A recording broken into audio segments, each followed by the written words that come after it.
Ahoj, ahoj. Dneska si vysvětlíme, jak nainstalovat hru Mafia 1, česká lokalizace. Jasná Mafii, tady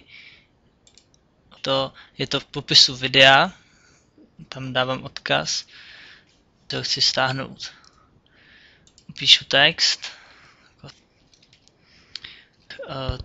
ten torrent si otevřu v nějakým programu, uTorrentu, BitTorrentu, podobně, tak já už ho mám načtený, takže dám, že nechci. Takže předpokládejme, že už to máme stažený.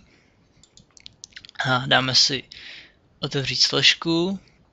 Teď tady vidím 3 adresáře. Otevřu si CD1, pak si v něm otevřete tady ten soubor, ten první, velikost je 755 MB. Kliknete pravým tlačítkem, otevřít, anebo otevřít v programu Diamond Tools.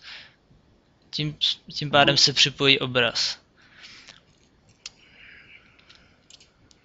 Tím, že se připojí obraz, tak se mi otevře Mafia Launcher Exe a tady si kliknu na instalovat. Nevím, jestli to u vás bude vypadat takhle, ale u mě to vypadá docela divně, ale každopádně to jde. Jsem ve Vistách na XPčkách, to je možná líp. Tento program nainstaluje, další, ano. Teď vyberu adresář a instaluju. Tak, teď na mě vyjá hláška, prosím vložte CD1, takže na klávesnici nestáhnu, ale zmáčknu klávesu Windows. Je to třetí klávesa od CTRL vpravo, od levýho CTRL. A kliknu na CD2. Tím pádem se mi načte.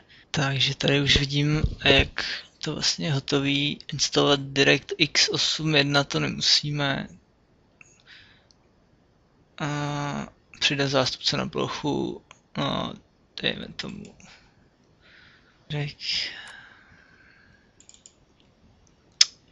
Co musím vložit, takže ten crack najdu.